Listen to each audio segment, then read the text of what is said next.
a lot of people have been in contact about Mm. asking questions about the Epstein files. Now, I thought, why are they asking me? What's that?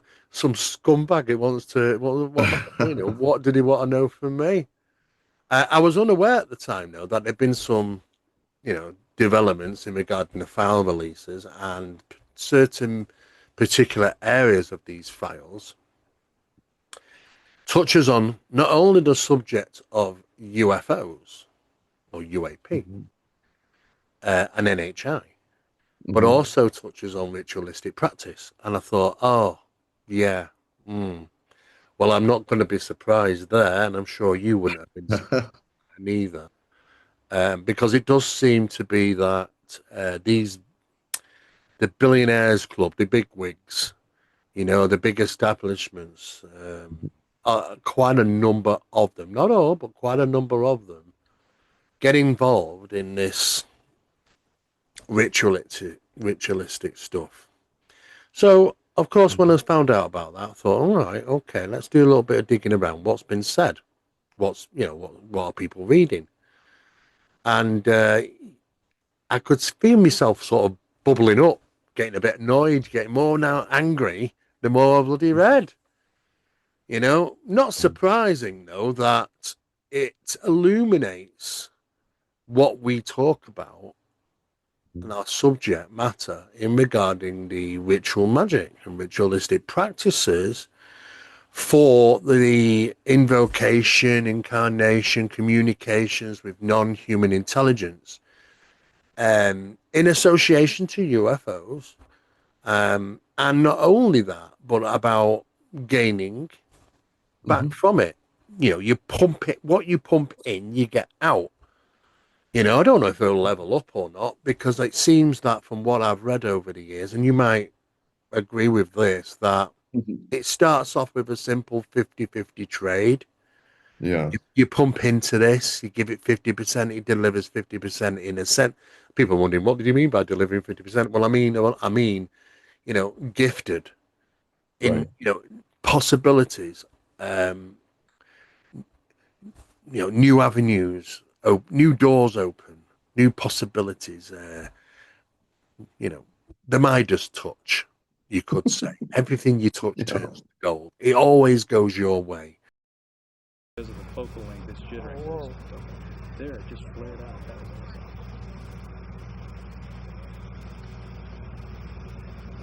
Doors open. Um, Gifting could be health, could be wealth, could be success in business or any opportunities you go into. Mhm. People that have got involved in these ritualistic practices often recognize the immediate rewards. Mhm. That's why it seems to be most prominent because you'd have all these people, oh, I'd give it a go, but nothing happened. Do you know what I mean? That doesn't seem to be the case. It seems to be that, oh, yes, this kind of does work. So, not surprised to hear this thing that was going on at the top levels, especially regarding this particular gentleman, which I don't even like even mention his name. I think every time Right. we should mention his name, we should go, you know, you know. But Yeah. it is interesting, and not surprising, like I say. But what interests me most of all is his connections and what he was doing, and the Mhm. people that have come out also basically come out and said certain things pertaining to what we do, our research and subject matter. That he did have, this particular gentleman, a big interest in the subject of UAP. And not just the subject of UAP, the third subject of non human intelligence and interaction with that, which incorporates a few different versions of ritual magic. Mhm. Chaos magic being one of them, of course. Now, what I found interesting is that when you start looking through the things, because I had to check, I mean, a shout out to Red Panda Koala, yeah, he brought it, video to my attention. But of course, I did some digging, and he's right. He's right in what he's saying. And there's an profound links that raise an eyebrow. And this is regarding one particular gentleman by the name of Cloacus, a billionaire, who's got a bit of a, well, when you start checking into his background and the places it's associated with, again, you'll start to raise an eyebrow. And that this particular wealthy individual was listed in those files. His name was listed. He had dealings with the man in question. And what is interesting is that this Cloacus is associated with the apparent funding of the telepathy tapes. Now, telepathy tapes, many people might know what that is. It's regarding non-speaking autistic individuals, which are allegedly not only demonstrating telepathic abilities, but are said to be able to go off somewhere to a location throughout consciousness, which is referred to as the hill. The hill's a beautiful place. You know, apparently it's all bright colors. It's all, you know, beautiful lights and rainbows and unicorns, in a sense. But I touched on this in a video. I'll put that link in our video as well, which is when I was discussing about the telepathy tapes when it first came out. I'm going back a little bit now. But I was aware then at that time that 3-letter departments in the US were sniffing around, had a large interest in the telepathy tapes.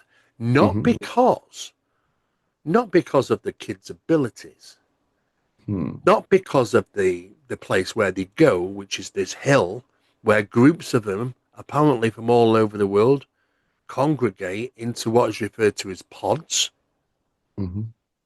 but because of the NHI, Non-Human Intelligence Association, with this hill and children, which at the time when I mentioned was a bit concerning. I was a bit concerned about that. I thought, I don't know if I like that. Your kids are going somewhere consciously somewhere else into an environment which is clearly been designed for them, you know, unicorns and all those sort of things, you know, beautiful colors. It's the hills apparently red in color and all these beautiful flowers and unusual colors and strange. It's like a scene. It's like walking into Willy Wonka's factory for their kids. So I'm thinking, okay, so who's fashioned the hill? And apparently there's more than one hill. But who's fashioned the hill and why has it been fashioned like that? Okay, I'm curious. What's NHI got to do with this? Well, according to information, NHI are seen there and controlling the pods of children.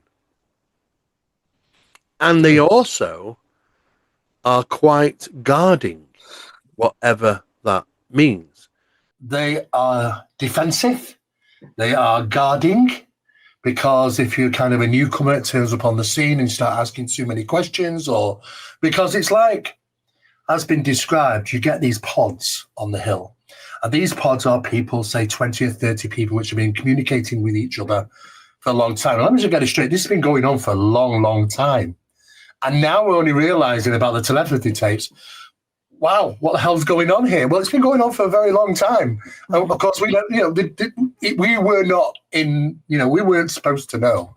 We were invited to the party, in a sense of speaking. It is for the individuals with certain abilities that are gifted through other, it could be brought on by some other psychological problems. We talked about autism and numerous other things, but there are ways to get there. But the problem is now that the main concern is, for those that use the hill, is the information is out, and is there going to be people in government practice, because we know that they're heavily involved in practices like this, secretively, that are going to be intrusive and basically end up at the hill trying to find out about communications with NHI. So that's a bit of a thing that's circulating around at the moment about how now it's out. How do we protect the location? Now, there has been references that people regarding remote viewing programs or other operations have tried to infiltrate the hill through conscious means. And these nefarious individuals have been set upon by NHI, as opposed to, who are you? You don't belong here. Go, and you're out. And you're literally back. You're gone. You know what I mean? So there's this guardship that's going on. But I am a little concerned in regarding why these things are associated. It's also that the children have said that they are crafts like flying saucers and things like that.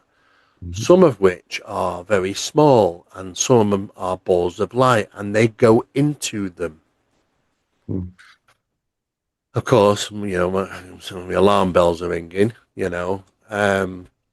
but this Cloacus guy is funding, apparently, the telepathy tapes now.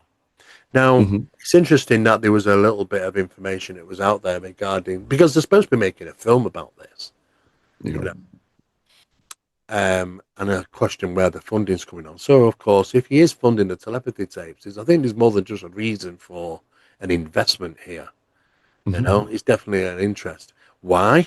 Because he is associated with the foundation of SALT, which was it's about inventors, and they all come together, and sometimes SALT even looked into investments within people's and projects associated to UAP. Interestingly, has some form of connection with Sol, the Sol Foundation, which, of course, this is your researchers, this is your guys that are in the invisible college, and surprisingly, apparently also funding Skywatcher. Yes, that program. Now, there's some information that was out there. It was an interview done with Jake Barber, and Jake Barber is part of Skywatcher, and it was a bit of a double take when I watched it on this video, when he was saying that, psionics, which is it's not something new. It's been going on for a while, but the fine tuning psionics in a certain way, which is an undesirable method, which is, as he said, utilizing children and trauma. That's sickening, Steve. That is terrible. There genuinely are people who can actually make a mental, spiritual connection to a technology. Yes, 100%. That have been experimented with are things that have not fared well for those involved in the program, including children. How do we heighten intuition? Well, you do it through stress inoculation. Now, it's not the first time this has been heard of regarding our circles, but we have to go back sometime. But to reignite trauma, to utilize it for the betterment of contact. So basically, it sounds like what they're gaining. What are they gaining something?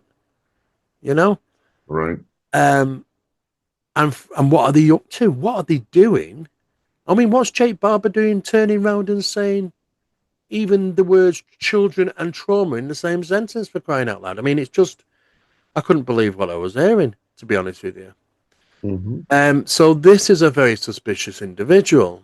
Yes, he's got the finance for assisting things, but I'm very concerned at the fact that the methodologies of communication is a little bit nefarious in regarding ritual magics or ritualistic practice, trauma, and now children.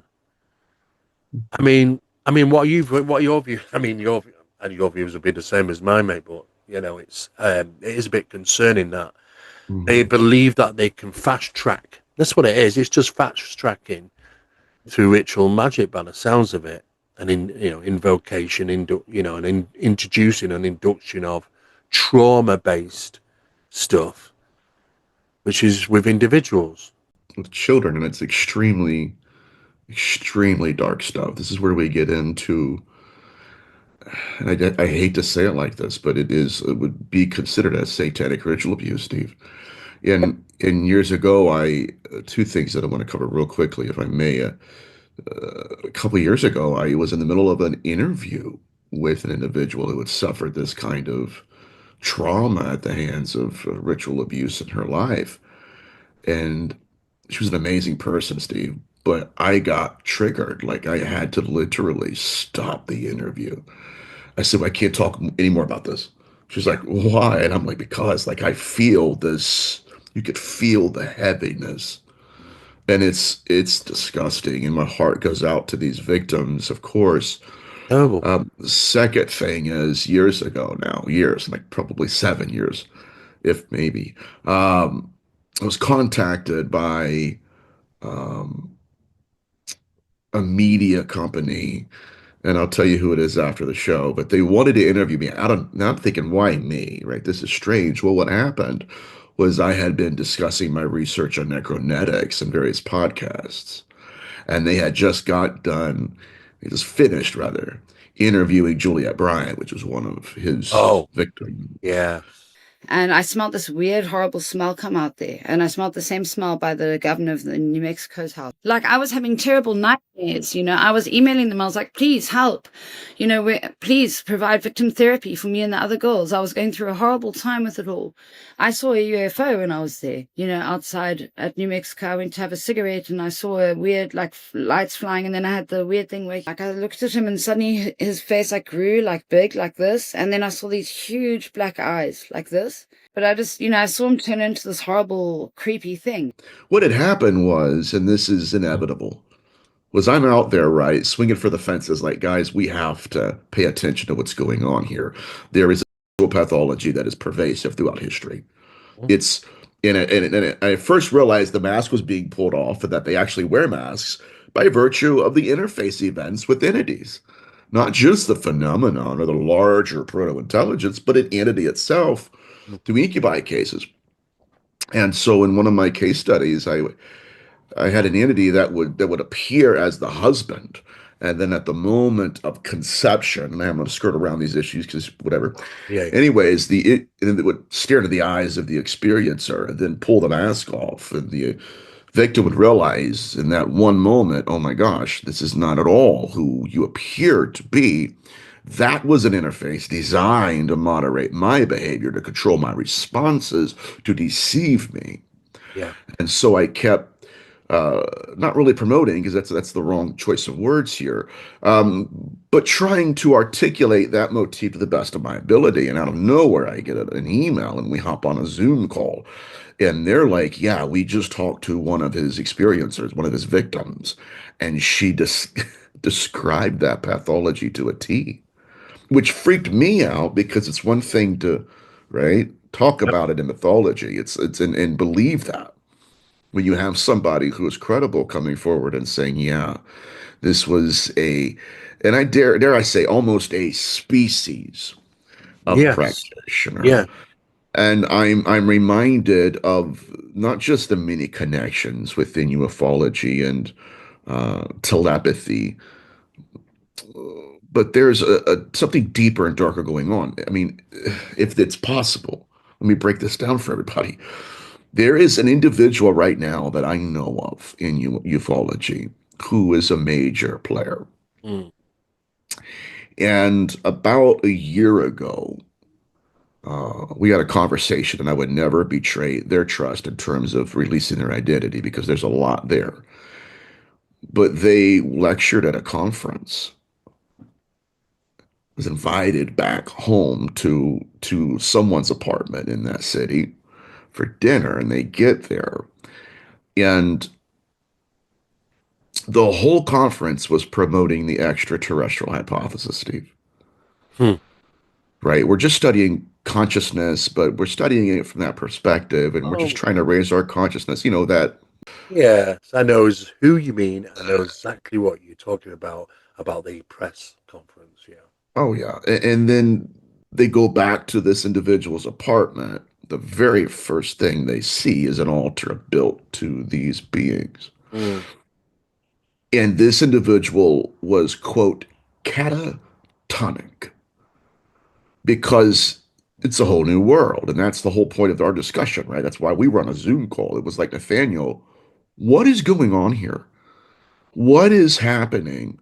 Because I don't want to even be in the field anymore. I don't want to do research, because I've realized that there is what we see in public, the narrative that's carefully curated by the masses. And then there's actually what's going on behind the scenes. And it is ritualistic. What we see here, if I may, and I know I don't want to dominate the conversation here, buddy. No. Just shut me down anytime. No. But what we have is a co-opting of the narrative. Yes. What we have is Project Stargate, where it is a cult ritual repackaged as science, but they know behind closed doors they're performing rituals on people, inducing them into trance-like states in an effort, by virtue of trauma, in effort to displace their soul from their body. Yeah. Now, to move a step further, dealing with this possible species issue we have, this individual was on an X space, and they're very articulate, very intelligent. I have the utmost respect for them, because they had their world destroyed. Yeah. They were targeted by people within secular ufology because they got too close, they saw too much, and realized this is not at all what I was told it was. But moving on to my next point, this individual was on an X space, and they're peppering them with questions like, what do you think is going on? And this individual was very, I wouldn't say cagey, but just very cautious. Yeah. Because you know how it is. You say the wrong thing. Of course it is. Yeah. And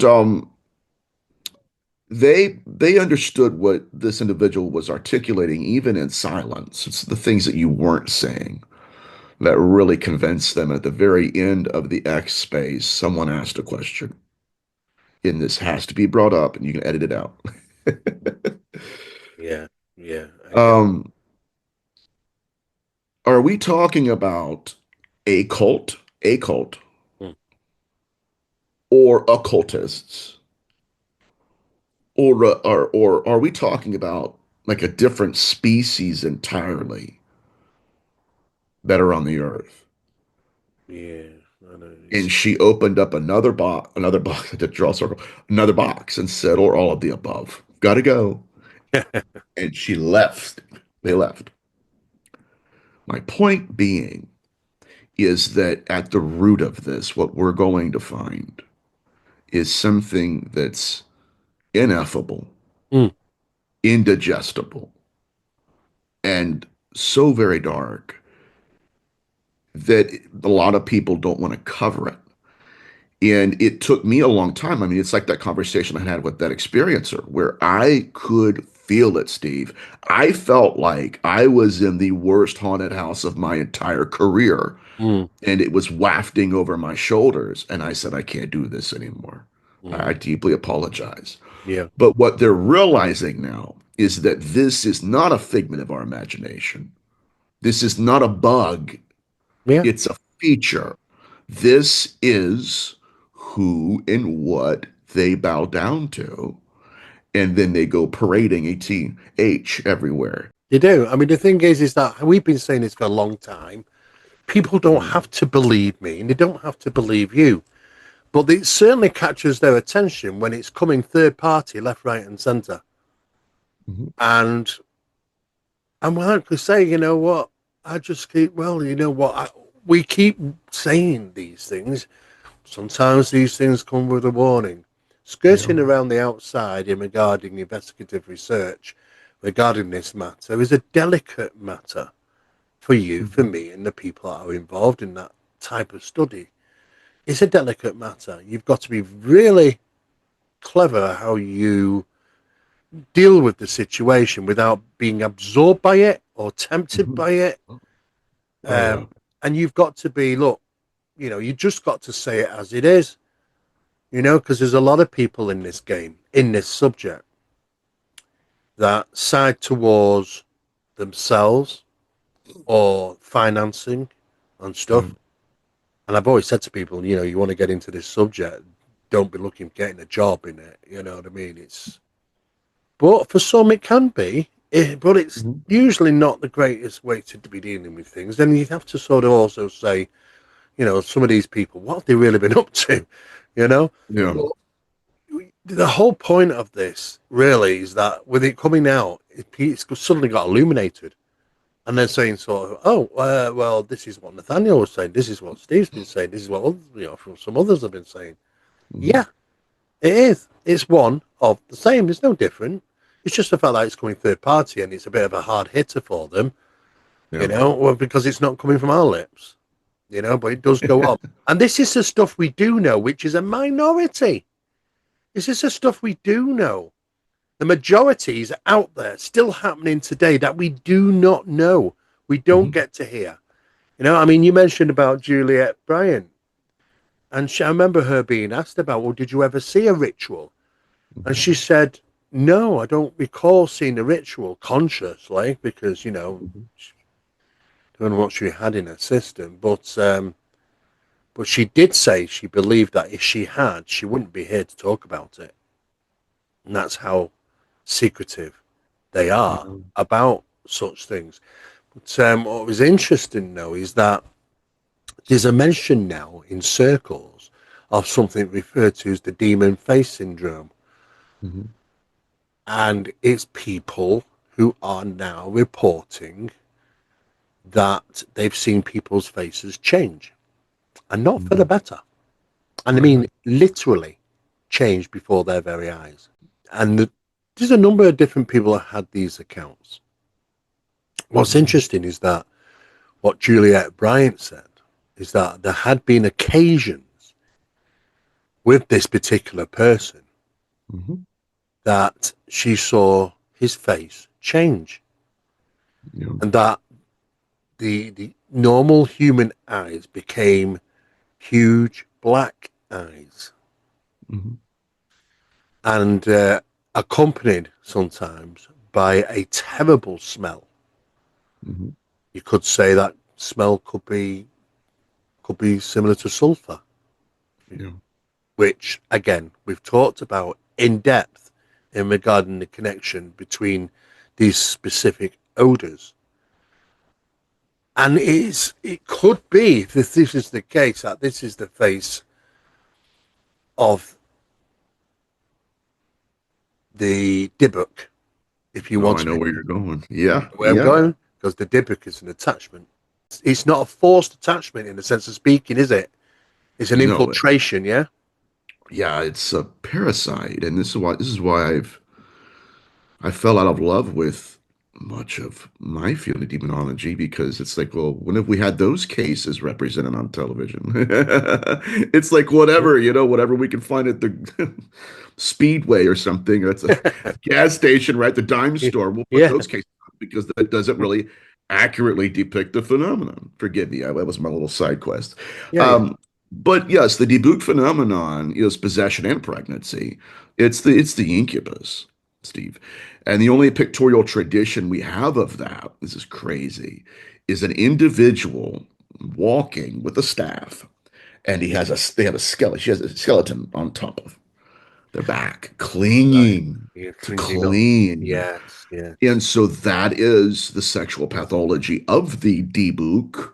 yeah, It is that which is, and again, this is from the book called Between Two Worlds, Possession and Pregnancy in Judaism. yeah, Uh, but that is exactly what they describe. And even as far back as to the Apocryphon of John, Steve, they discuss this pathology in depth. People, women were targeted by entities that wore a face of something. see, it all seems to be all the one thing, though, doesn't it?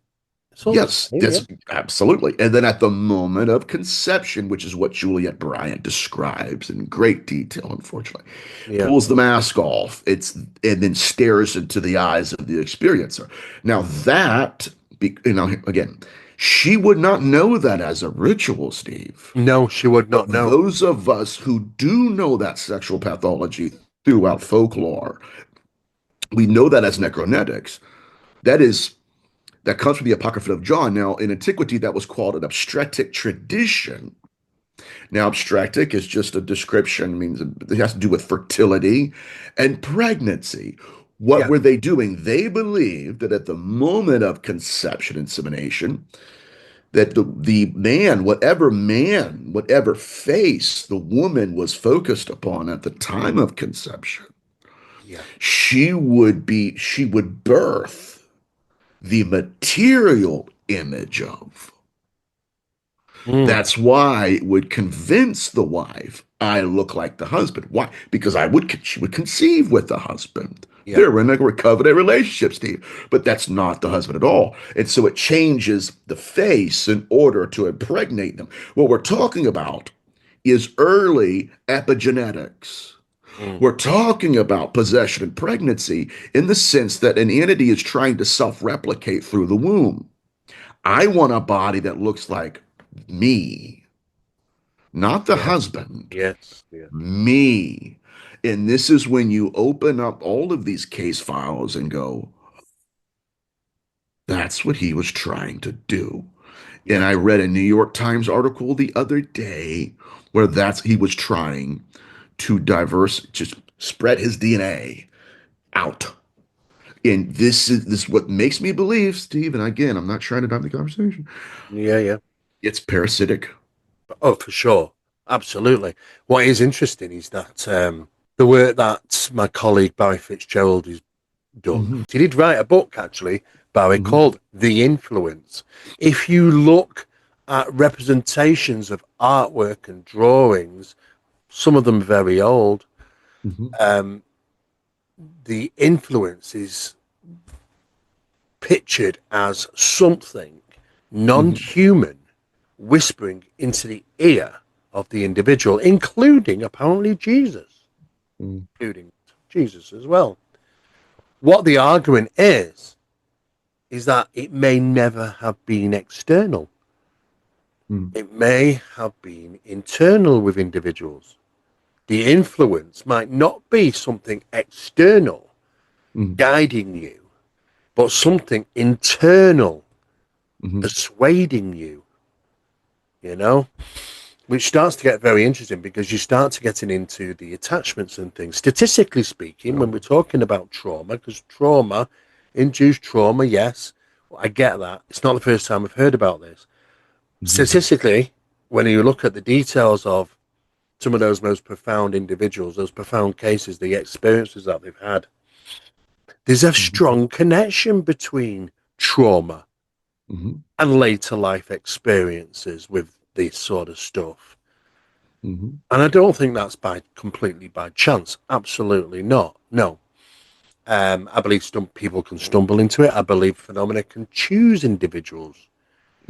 But there's a high majority of them which have been recipients of some form of trauma during their childhood lives, as they were growing up, which later on in life, they have these profound experiences. I don't think that for sure is that's just by chance.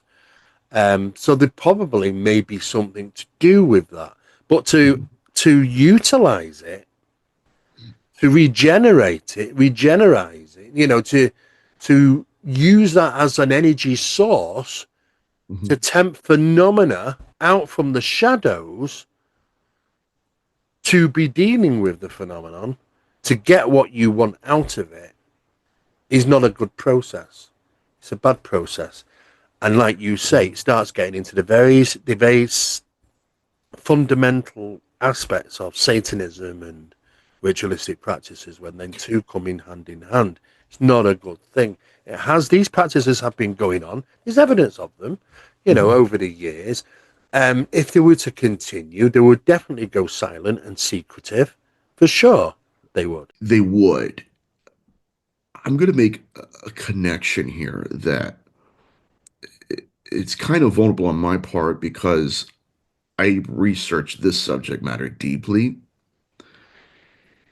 It's impossible not to connect some serial killer pathology to what they're doing.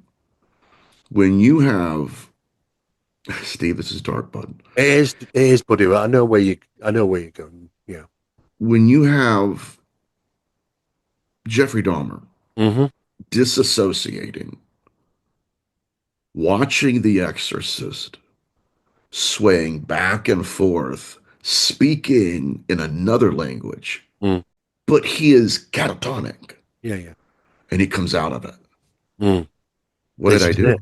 Exactly. What did you do? Exactly right. That's the problem, you see, when we don't know how far the influence can go. Can it go to the point where the hijacking of human consciousness? Yeah. You know, because we've talked about the hijacking of spiritual consciousness. You know, that there some things that literally pretend to be, you know, your past uncle who passed away maybe a year ago or whatever. Yeah.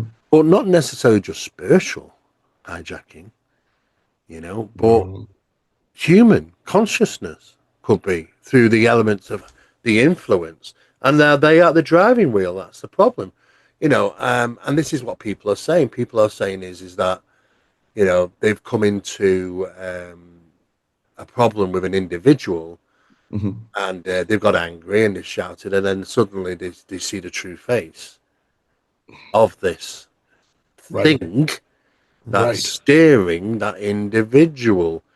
And like you said, it could be, there always is the possibility that they could be under the influence, some people which do terrible, terrible acts. Absolutely.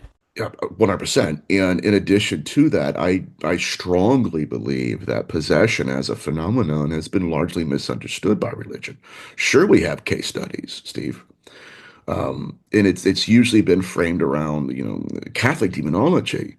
Yeah. It wasn't until I got a hold of Jewish demonology that it kind of fell apart for me because I'm going, I was never taught these case studies, and it changes everything for me. But if we're talking about the observer effect helping the phenomenon collapse itself into an interface, then who is collapsing what when someone else is observing it through your body? Yes, that's right. Through your body. That's heavy. Your body. It would is. be our eyes, but their vision. Yeah. And so there is this something I've been working on, especially here lately, is this idea of the phenomenon projecting something into us and then us projecting out. Oh, we think no, it's a construct. And the problem in the field is that we are being so convinced, and this gets back into form and function, that the experience with the phenomenon begins when I visually see it. Yes. You know where I'm going, Steve? That's not true. Same thing with CE5. What we're looking at now is the possibility of the phenomenon manifested in here first. Look that way. It told you where to go. It led you to that location. I'm going to say it like this, if I may. It's not unlike neuroparasitology, where when the parasite is in the host, but it has to replicate. So what it does is it takes the host to a location to where it is easier to replicate. Yes. It's the mouse, Steve, that's attracted to the urine of a feline. Why? It's not, no, it's the phenomenon that's causing you to go into that environment so that it can replicate through you. And so what I'm looking at, and this is a whole other show, and you know me, Steve, my ADHD kicks in. But what we're looking at, again, is the phenomenon of hijacking the narrative and not just suggesting, okay, yeah, when you see me, that's when the experience begins. Now we're actively looking at the possibility that even the syncretism and all of that it's on the part of the phenomenon. All right, buddy. Well, it's been a good one, and we'll keep in touch, buddy, and I will let you know if anything suddenly comes up. All right, buddy. I'll see All you. right. Cheers for now, mate.